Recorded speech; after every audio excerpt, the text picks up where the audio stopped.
Number 3, सनातनी वो है जो कभी जीव हिंसा ना करे, मांस को छूना व खाना हिंदुत्व के खिलाफ है। एक असली सनातनी, एक असली हिंदू, एक असली इंसान वो है जो कभी जीव हिंसा नहीं करता। मांस खाना तो दूर, मांस को छूता भी नहीं, उसको कहते हैं एक असली सनातनी। अपने पूर्वजों का इतिहास उठा के देख लो। आप हिंदू राष्ट्र बनाओगे देश को, उससे पहले हिंदू बनो। हिंदू, ये हिंदू की डेफिनेशन आज संत रामपाल जी भगवान ने आके बताई है, उस परमेश्वर ने आके बताई है कि हिंदू कौन है, मुसलमान कौन है। ये सभी पे लागू है नियम। ये जितने भी नियम आपको जो बताए जाएंगे, जो पॉइंट, अगर एक मुसलमान के अंदर नहीं है तो वो मुसलमान नहीं है, उसका धर्म मुसलमान नहीं है। अगर एक जैनी के अंदर नहीं है ये गुण तो वो जैनी नहीं है, उसका धर्म जैन नहीं है, वो इंसान नहीं है, इंसान के रूप में शैतान है। जो इन सभी अवगुणों से युक्त है। तो एक असली सनातनी, एक असली हिंदू, एक असली इंसान वो है जो कभी जीव हिंसा नहीं करता। बताइए, यहां तो सरकार ने बूचड़ खाने खुलवा रखे हैं, और हिंदुस्तान में जितने भी बूचड़ खाने हैं, अगर आप लिस्ट निकाल के देखोगे कि उनके मालिक कौन है, हिंदू। अगर 1000 बूचड़ खाने हिंदुस्तान में हैं तो 900 व्यक्ति जो उनके मालिक हैं वो आपको हिंदू मिलेंगे। कौन सा हिंदू राष्ट्र बनाने की बात कर रहे हैं भाई साहब? क्या सपना देख रहे हैं आप? ये परमेश्वर का विधान है जो शास्त्रों में है। इस विधान को लागू किए बिना आप इस देश को ना तो विश्व गुरु बना सकते, ना आप इस देश को आप सनातनी संस्कृति की तरफ वापस लेके जा सकते, और ना आप इस देश को हिंदू राष्ट्र बना सकते। तो यहां तो सरकारों ने बूचड़ खाने खुलवा रखे हैं, कत्ल खाने खुलवा रखे हैं। जगह जगह आपको मीट की दुकानें मिलेंगी, पशु काटे जाते हैं, रोडों पे पक्षी काटे जाते हैं, और खाने वाले कौन? हम हिंदू, मुसलमान, जैनी, बौद्ध, जो अपने आप को सबसे ज्यादा पाक और पवित्र बताते हैं। मुसलमान कहता है मेरा धर्म सबसे पाक है, हिंदू कहता है मेरा धर्म सबसे पवित्र है, जैनी कहते हैं हम तो लहसुन भी नहीं खाते, और शाम के समय फिर वो बकरे खाते हैं, मुर्गे खाते हैं। ब्राह्मण, मैं तो सर्वश्रेष्ठ जाति में पैदा हुआ हूं, मैं तो ब्रह्मा जी का वंशज हूं, ब्राह्मण कुल में, और रात्रि के समय बकरे की टांग खाता है, मुर्गे की टांग खाता है, ब्राह्मण है। अभी तक तो ब्राह्मण की परिभाषा का भी नहीं पता कि ब्राह्मण कौन होता है। उस परिभाषा को भी संत रामपाल जी ने आके बताया कि ब्राह्मण वो ही जो ब्रह्म पहचाने, जो ब्रह्म को पहचानता है, जो सृष्टि के उत्पत्तिकर्ता को पहचानता है, जो परमेश्वर को पहचानता है, और पहचानने के बाद में जो उस परमेश्वर के नियमों पे चलता है, जो इन सभी नियमों को फॉलो करेगा, वो है एक असली ब्राह्मण। जाति से कोई ब्राह्मण नहीं है, ये जातियां भगवान ने नहीं बनाई। अगर भगवान ने जाति बनाई है तो बता दीजिए, त्रेता युग में श्री रामचंद्र जी की क्या जाति थी? क्या जाति थी श्री रामचंद्र जी की? जाट थे, यादव थे, ब्राह्मण थे, ठाकुर थे, राजपूत थे, क्या थे? क्योंकि त्रेता युग में जाति थी ही नहीं। ये जातियां तो द्वापर युग के लास्ट में शुरू हुई हैं, श्री कृष्ण जी के समय में। उससे पहले कोई जाति थी ही नहीं। तो मांस खाने वाले भारत को हिंदू राष्ट्र बनाएंगे? कभी नहीं बन सकता। और आप लोग मांस क्यों नहीं खाओगे भाई? पता आप लोगों ने मांस खाना क्यों शुरू किया है? क्योंकि हमारे भगवानों ने आदेश दे रखा है। जिनको आप भगवान मानते हैं ना, श्री विष्णु जी को, और श्री विष्णु जी के अवतार श्री रामचंद्र जी, श्री कृष्ण जी, तीनों एक ही हैं। तो विष्णु भगवान ने मांस खाने का आदेश विष्णु पुराण में दे रखा है। अब आप कहेंगे ये क्या बात बोल रहे हो आप? भगवान विष्णु और मांस खाने का आदेश दे रहे हैं? जी हां, मैं बार बार अपने वीडियो में कहता हूं, अगर आप हिंदू धर्म से हैं या मुसलमान धर्म से हैं, जैन धर्म से हैं या फिर बौद्ध धर्म से हैं या फिर सिख और ईसाई धर्म से हैं, जब तक आप अपने धर्म के शास्त्रों से परिचित नहीं होगे तब तक आप किसी भी भगवान की स्थिति को नहीं जान सकते, किसी भी भगवान के चरित्र को नहीं जान सकते। आप अध्यात्म से सैकड़ों कोस दूर रहोगे। और इसी प्रकार ये नकली संत महंत ढोलक पेटी लेके गली गली गांव गांव में तालियां पीटने वाले ये आपका जीवन बर्बाद करवाते रहेंगे, खुद का तो कर ही रहे हैं। विष्णु पुराण 18 पुराणों में से एक है विष्णु पुराण। वेद व्यास जी के पिताजी थे पाराशर ऋषि जी, जिन्होंने विष्णु पुराण की रचना की। विष्णु पुराण में श्राद्ध के समय आपके जब पूर्वज मरते हैं ना, और जब आप उनका श्राद्ध निकालते हो, हम तो नहीं निकालते क्योंकि हमें तो पूर्ण परमेश्वर सतगुरु रामपाल जी भगवान ने आके सच्चाई बता दी अध्यात्म की, इन श्राद्धों की, इन कर्म और कांडों की जो आज से पहले हमारे पूर्वजों का जीवन बर्बाद कर गए और वर्तमान की पीढ़ी का जीवन बर्बाद कर रहे हैं। ये कर्म कांड, ये ज्ञानहीन नकली धर्मगुरु। तो संत रामपाल जी ने आके सच्चाई बताई। इन्होंने आज ये पुराण दिखाए हैं जनसाधारण को, आम व्यक्ति को।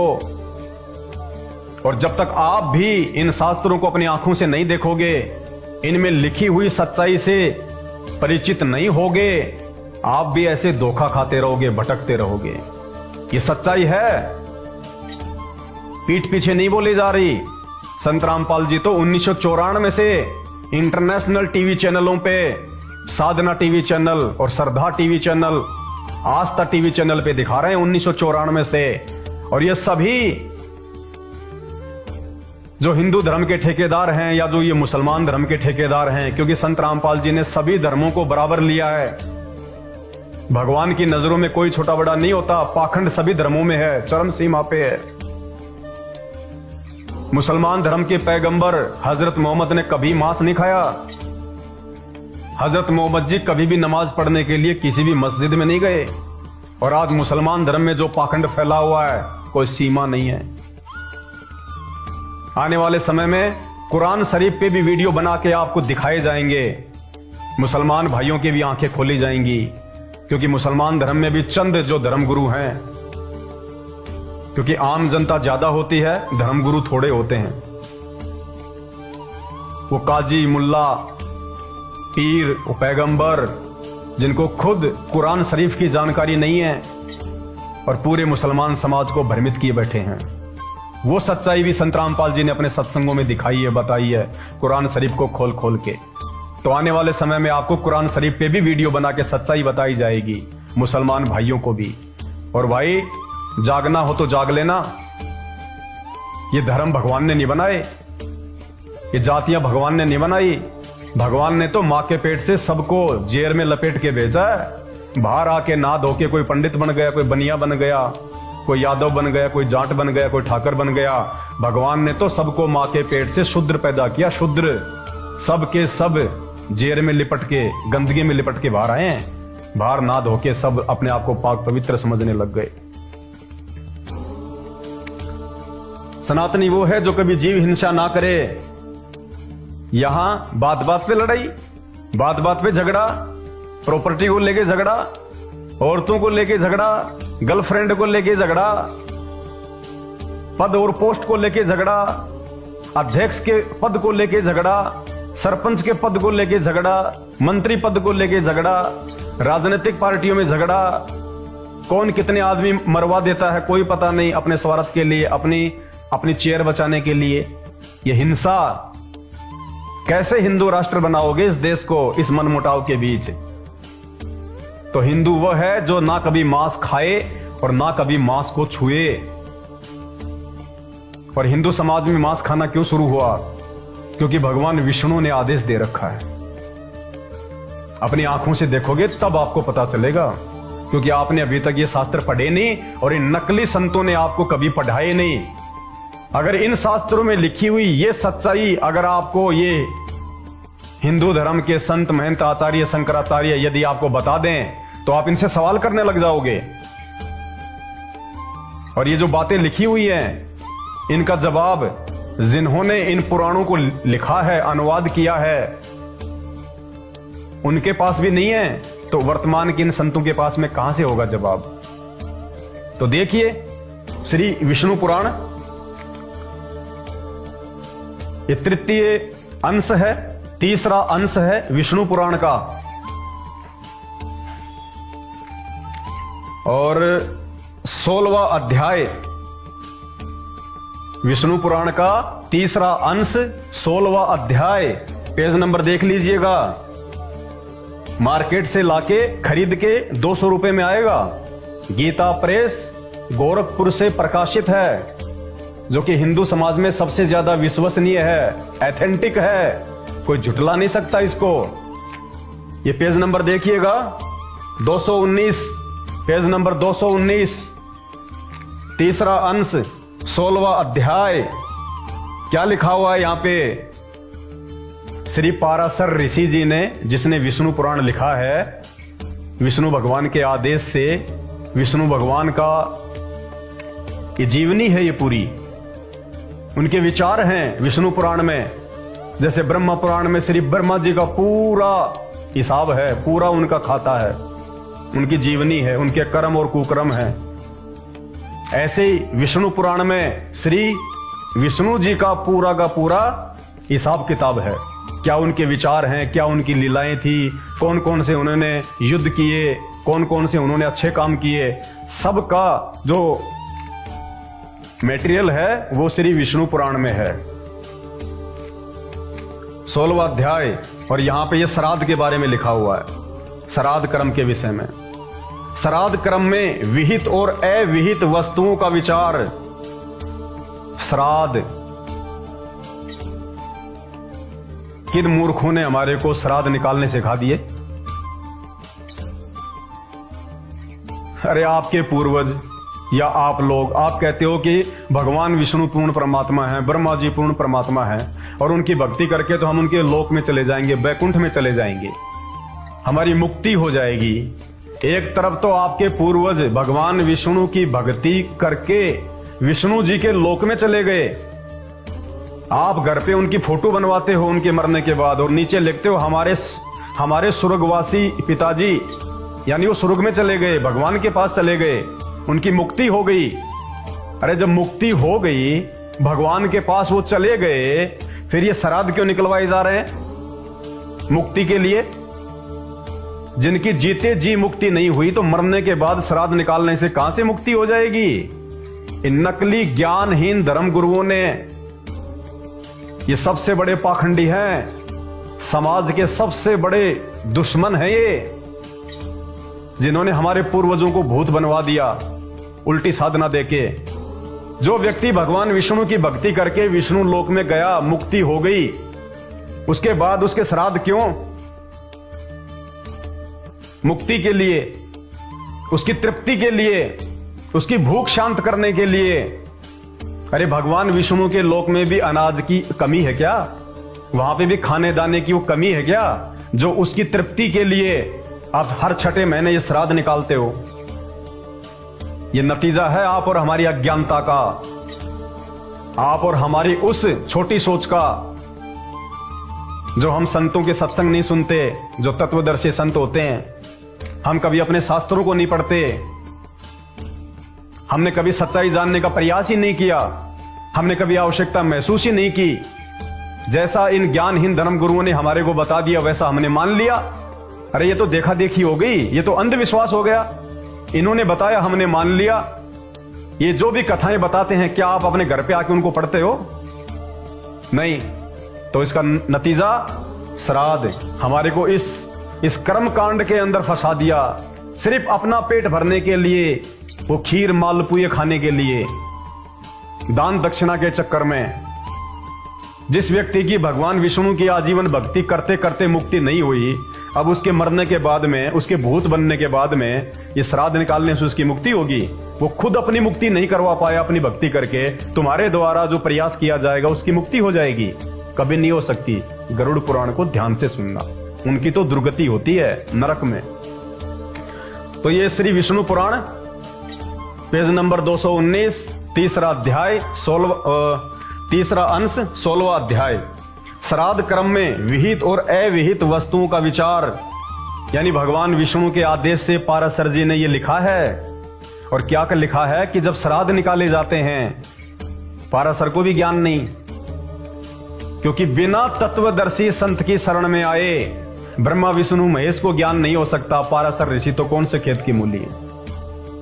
तो ये पाराशर जी के विचार हैं भगवान विष्णु के आदेश से कि श्राद्ध में विहित यानी योग्य और अविहित यानी अयोग्य, यानी श्राद्ध में कौन सी वस्तुओं का प्रयोग करना चाहिए और कौन सी वस्तुओं का प्रयोग नहीं करना चाहिए। क्या लिख रहे हैं?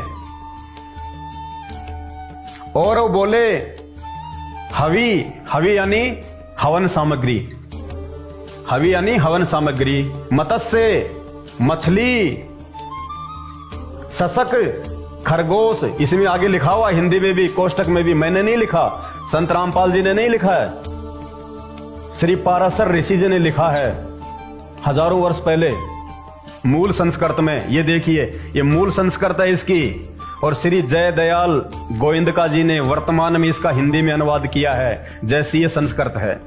इसमें कोई फेरबदल नहीं हो सकती। कोई ये सोचे कि इनमें कोई मिलावट कर दी होगी, मूल संस्कृत में कहीं कोई मिलावट नहीं है किसी भी धर्म ग्रंथ में।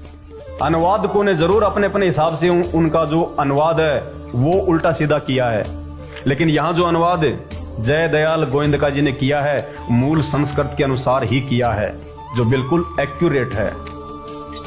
और वो बोले हवि यानी हवन सामग्री, मत्स्य मछली, सशक खरगोश, नकुल नेवला, शुकर सुअर, छाग, ये एक पौधा है। कस्तूरिया हिरण, जिस हिरण की नाभि में कस्तूरी होती हिरण। कृष्ण मृग, काला हिरण। गौवे, गाय, कौन सी गाय? वन गाय, नील गाय, जो नील गाय होती है ना, जंगल में रहती है, जो खेतों में रहती है, नील गाय। और मेष, मेष यानी भेड़, और भेड़ के मांसों से तथा गौवे यानी गाय के दूध और घी आदि से पितृगण क्रमशः एक एक मास यानी महीना, एक एक महीना अधिक तृप्ति का लाभ करते हैं।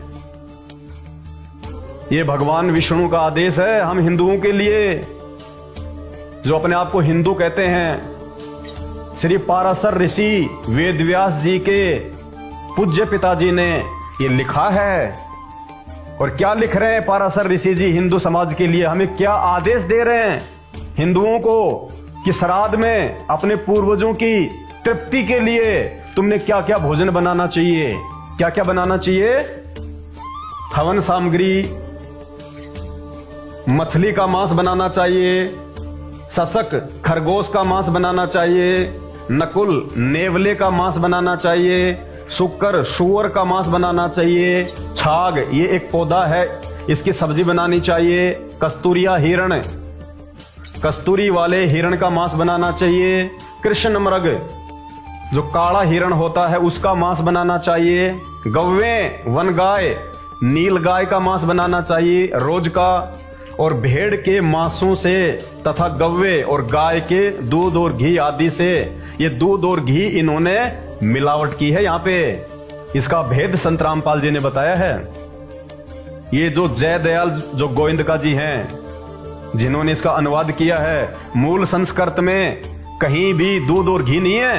ये कोष्टक में इन्होंने लिखा है दूध और घी, अलग से लिखा है इन्होंने कोष्टक में दूध और घी। ये देखिए दूध घी आदि, जबकि मूल संस्कृत में कहीं भी दूध और घी का जिक्र नहीं है। गव्वेन ये लिखा हुआ गव्वेन, लेकिन जय दयाल गोविंदका जी ने देखा कि ये तो हिंदू समाज में मेरा विरोध हो जाएगा, लोग उल्टा सीधा सोचेंगे हिंदू धर्म के बारे में, पता नहीं लोग क्या बोलने लग जाएंगे। तो जय दयाल गोविंदका जी ने जानबूझ के अपनी तरफ से ये कोष्टक में ये दूध और घी लिख दिया, जबकि पाराशर ऋषि जी ने भगवान विष्णु के आदेश से लिखा है कि गाय का मांस, वन गाय और नील गाय और ये गौवे गाय का मांस भी भगवान विष्णु ने श्राद्ध में अपने पितरों की तृप्ति के लिए बनाकर उन पंडितों को खिलाने का आदेश दिया है। ये तुम्हारी आंखों के सामने है।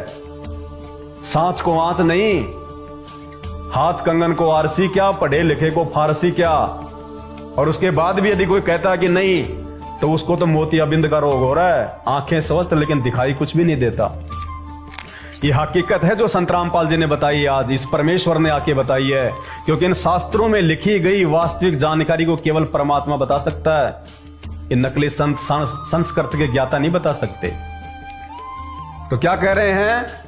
मछली का मांस, खरगोश का मांस, नेवले का मांस, सुअर का मांस, हिरण का मांस, काले हिरण का मांस, वन गाय का मांस, भेड़ का मांस तथा गाय का मांस, ये इनसे, इनके खाने से, श्राद्ध में ये बनाने से पितरगण जो मर गए, पितर क्या है ये?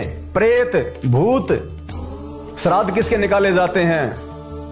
पंडित कहते हैं ना कि उनकी मुक्ति हो जाएगी। मुक्ति उनकी कौन सी योनि से होगी? प्रेत योनि से। भूत बने फिर रहे हैं वो। यह साफ साफ लिखा हुआ यहां पे। पितरगण, पितरगण मानी जो प्रेत बने हुए हैं मरने के बाद में, जो भूत बने हुए हैं। अरे अगर वो भगवान के लोक में हैं, सकुशल रह रहे हैं, भगवान के बैकुंठ में हैं, तो उनके श्राद्ध निकाल के मुक्ति किसकी करा रहे हो भाई?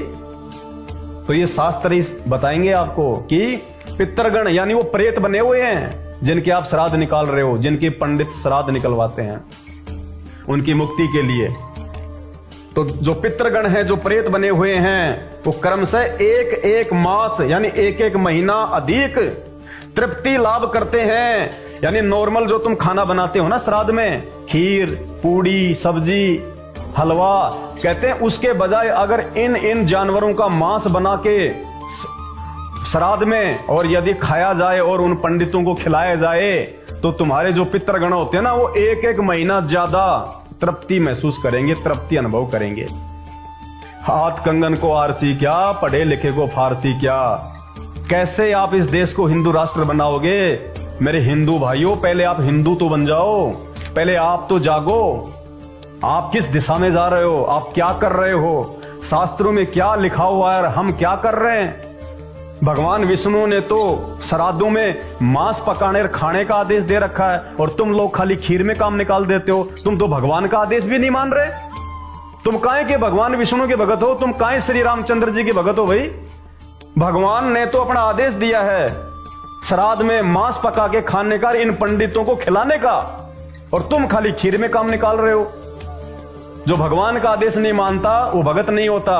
और फिर काहे का तुम हिंदू राष्ट्र बनाओगे भाई? और देखिए आगे, जो पितरगण हैं ये मांस खाने के बाद क्रम से एक एक महीना अधिक तृप्ति लाभ करते हैं, खुश हो जाते हैं कि हमारे बच्चों ने तो मांस खिला दिया पंडित जी के माध्यम से, पंडित जी ने मांस खा लिया, बस हमारी तृप्ति हो गई। और वारणीगस पक्षी के मांस से सदा तृप्त रहते हैं। एक पक्षी है कोई वार्दिरणस, कहते हैं उसका मांस भी जब खा लेंगे ये पंडित लोग श्राद्ध में, तो कहते हैं देव हमारे जो होते हैं, जो पितृ, वो तृप्त हो जाएंगे। आगे देखिए, इतना ही नहीं, हे नरेश्वर, हे नरेश्वर, नरों में ईश्वर, पाराशर जी कह रहे हैं, हे नरेश्वर, श्राद्ध क्रम में, ये देखो लिखा हुआ श्राद्ध क्रम, अगर यहां पे साफ नहीं दिखाई दे रहा है तो 250-300 रुपए का आएगा।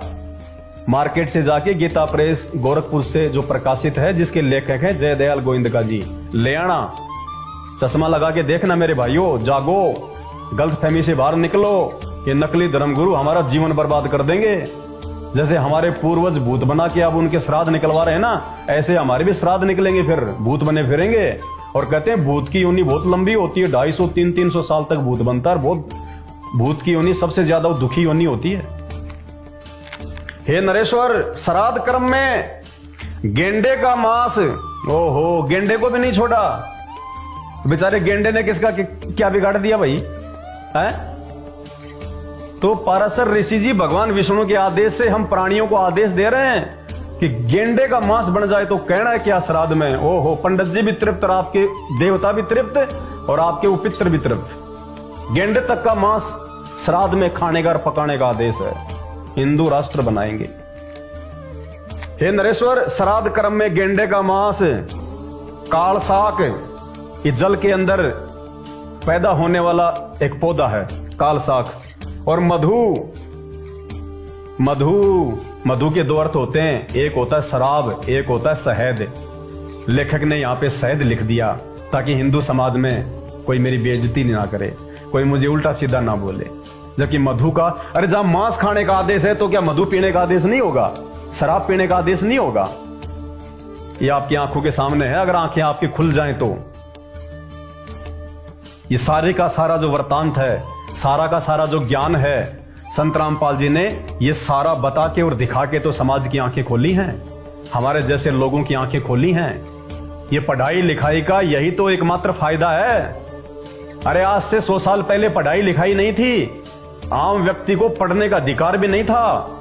केवल एक जाति विशेष के लोग, ये ब्राह्मण वर्ग, और ब्राह्मण का मतलब मेरा कोई ये जाति से नहीं है। कहीं जो पंडित जी हैं, जो शर्मा जी हैं, वो सोचे हमारे लिए कह रहा है, नहीं। ब्राह्मण का मतलब होता है जो गुरु पद पे होते हैं, जो गुरु पद पे होते हैं, जो धर्म गुरु होते हैं, उनको कहते हैं ब्राह्मण। वो चाहे चमार जाति से है, वो चाहे यादव जाति से, जो समाज का आध्यात्मिक मार्गदर्शन करता है उसको कहते हैं ब्राह्मण। तो इन ब्राह्मणों ने, इन नकली धर्म गुरुओं ने ये सच्चाई क्यों नहीं बताई भाई भगत समाज को? जब ये विष्णु पुराण की कथा करते हैं तो ये चीज आपको खोल के क्यों नहीं बताते? क्योंकि फिर आप उनसे सवाल करोगे तो उसके पास जवाब नहीं है, क्योंकि इसके लेखक के पास ही जवाब नहीं है। लेखक नीचे अंडरलाइन में क्या लिख रहा है? मधु अत्यंत प्रशस्त और अत्यंत तृप्तिदायक है, आनंद ही आ जाएगा अगर मधुर मिल जाए। अब देखिएगा, जो इसके अनुवादक हैं जयदयाल जी, जिन्होंने विष्णु पुराण का संस्कृत से हिंदी में अनुवाद किया है, जैसा इन श्लोकों में लिखा हुआ है। तो जयदयाल गोविंदका जी ने जब देखा कि यार इसमें तो श्राद्ध में मांस खाने का आदेश है, शराब पीने का आदेश है, गेंडे का मांस पकाने का आदेश है, किसी को छोड़ा ही नहीं, तो भगवान विष्णु ने ये क्यों लिख दिया? तो सर चकरा गया अनुवादकर्ता का, और अनुवादकर्ता को मजबूरी में नीचे लिखना पड़ा। क्या लिख रहे हैं? इन 3 श्लोकों का मूल के अनुसार अनुवाद कर दिया गया है कि भैया मेरी गलती नहीं है, मैंने तो मूल संस्कृत के अनुसार इन तीनों जो ये श्लोक हैं, मैंने तो इनका अनुवाद ऐसे का ऐसा कर दिया, जो जो खाने और पीने का इसमें आदेश दिया भगवान ने। मेरी गलती नहीं है, मेरे को दोष मत देना। इन 3 श्लोकों का मूल के अनुसार अनुवाद कर दिया गया है। आगे क्या कह रहे हैं? समझ में नहीं आता। जयदयाल जी कह रहे हैं कि समझ में नहीं आता कि इस व्यवस्था का क्या रीजन है, यानी श्राद्ध कर्म में गेंडे का, हिरण का, भेड़ का, गाय का मांस पकाने का क्या मतलब है, समझ में नहीं आ रहा। तो मेरे भोले भाइयों, विचार करो। आप जयदयाल गोविंदका, जिन्होंने मूल संस्कृत का हिंदी में अनुवाद किया और जिसकी लाखों करोड़ों कॉपियां समाज में घर घर में, जिस विष्णु पुराण को जो श्री जयदयाल जी ने अनुवाद करके दिया है, उसके आधार से आजकल ये पंडित लोग टीवी चैनलों पे बैठ बैठ के विष्णु पुराण की कथा करते हैं। अरे जब जयदयाल गोविंदका जी भी चक्कर में पड़ गए, उनकी भी बुद्धि हिल गई, तो इन नकली संतों को, ये टीवी चैनलों पे 10-20 लाख रुपए जनता से हड़पने वालों को कहां से समझ में आ जाएगा इन शास्त्रों का रहस्य? कहां से समझ में आ जाएगा? इसको समझाने के लिए आज धरती पे वो पूर्ण परमात्मा, देवों का देव महादेव, शंकर जी महादेव नहीं है, शंकर जी से ऊपर तो बहुत सारे महादेव हैं। आने वाले दिनों में आपको शिव पुराण से बताएंगे। ये तो बहुत छोटे स्तर के भगवान हैं, इनसे ऊपर तो बहुत हैं। क्योंकि हम तो अपरिचित है ना, शास्त्र तो हम पढ़ते नहीं कभी, और अगर कोई संत पढ़ाता है तो उसको हम लोग पाखंडी कह देते हैं। तो इसका अनुवाद यथार्थ रूप में केवल तत्वदर्शी संत ही कर सकता है। श्री कृष्ण जी ने गीता जी का ज्ञान देते समय महाभारत के युद्ध में, कुरुक्षेत्र के मैदान में, द्वापर युग के अंत में श्री कृष्ण जी ने अर्जुन जी को क्या कहा कि अर्जुन, मैं जो तुझे आध्यात्मिक की जो बात बता रहा हूं ना, ये सारी बातें, वो कहते हैं मुझे भी पूरा पूरा ज्ञान नहीं है, और अगर तुझे अध्यात्म का पूरा ज्ञान प्राप्त करना है तो तू किसी तत्वदर्शी संत की खोज कर ले। वो तत्वदर्शी संत तुझे अध्यात्म की सही सही जानकारी बताएगा। तो आज इस धरती पे वो तत्वदर्शी संत रामपाल जी भगवान है, जिन्होंने इन सभी 18 पुराणों की, 6 शास्त्रों की, 4 वेदों की, गीता, महाभारत, कुरान, पुराण, बाइबल, 6 शास्त्र और जितने भी संत महंत आचार्य हुए हैं, उन्होंने अपनी भक्ति अनुभव की जो पुस्तकें लिखी हैं, उन सबको निचोड़ के रख दिया। कुछ भी शेष नहीं रहा एक समझदार इंसान के लिए समझने के लिए। तो संत रामपाल जी के सत्संग सुने बिना, संत रामपाल जी के विचारों को सुने बिना आप अपना मानव जीवन बर्बाद कर जाओगे। 84 लाख योनियों से नहीं बच सकते, फिर आपके भी श्राद्ध निकलने शुरू हो जाएंगे। ये हकीकत है ना। मेरा कोई स्वार्थ है आप लोगों को ये बातें बताने का, जो सत्य बातें, ये प्रमाण आपके सामने है। कोई माइका लाल दुनिया में इनको कोई जो है वो झुठला नहीं सकता। घर घर में रखें, ये हर धर्मगुरु के पास में रखा है ये विष्णु पुराण, और आने वाले समय में आपको जो 18 पुराणों से और जो बताया जाएगा क्या सच्चाई है। तो ये सारी की सारी जो सच्चाई है ये केवल तत्वदर्शी संत बता सकता है। और जब तक मेरे भाई बहनों आप सृष्टि रचना से परिचित नहीं होगे, सृष्टि रचना मतलब पूरे संसार की रचना। संसार केवल ये धरती संसार नहीं है। आपको पता है ये सूरज है, ये कितना बड़ा है। ये तो साइंस भी अपनी पूरी खोजबीन करके हजारों वीडियो बना चुकी है। इस पृथ्वी से 2 लाख गुना बड़ा है सूरज, पृथ्वी से 2 लाख गुना बड़ा। और फिर वैज्ञानिक कहते हैं कि जब हम और ऊपर का अध्ययन करते हैं तो सूरज तो कुछ भी नहीं है, सूरज से भी लाखों लाखों गुना बड़े आकार के पिंड ब्रह्मांड और हैं। ये ब्रह्मा विष्णु महेश जी के लोक तो बहुत छोटे से हैं, स्वर्ग, पृथ्वी और ये पाताल। इसके अलावा बहुत लंबी चौड़ी सृष्टि है। ये तो बहुत छोटा सा विस्तार है ये ब्रह्मा विष्णु महेश जी का, जिसमें पृथ्वी, पाताल, स्वर्गलोक, 14 भवन, गोलोक, ध्रुवलोक, आपकी सप्तपुरी, दुर्गा जी का लोक, ये ब्रह्मलोक सारे आ जाते हैं। जो स्वर्गलोक है ना, जिसमें भगवान विष्णु रहते हैं स्वर्ग में, हमारी जो पृथ्वी है ना, ऐसी 49 करोड़ पृथ्वियां हैं इस पूरे ब्रह्मांड में। अकेले स्वर्ग में 5 करोड़ पृथ्वियां, इससे भी बड़ी बड़ी। अब आप कहोगे यार ये पागल तो नहीं हो गया। शुरू में जब हमने संत रामपाल जी का ज्ञान सुना ना, हमें भी ऐसा ही लगा था कि या तो हम मेंटल हैं जो इनके सत्संग सुन रहे हैं, या फिर ये संत जी मेंटल हैं। लेकिन जब अपनी आंखों से देखा इन शास्त्रों में, फिर सर पे हाथ मारे कि कहां सो रहे थे हम, काहे कि हम अपने आप को एजुकेटेड कह रहे हैं। Excuse me, what is your name, ये 4 शब्द अंग्रेजी के पढ़ लेने से हम एजुकेटेड हो गए। पहले जो लोग संस्कृत बोला करते थे बढ़ चढ़ के, आज से 50 साल पहले, हम उनको एजुकेटेड माना करते थे।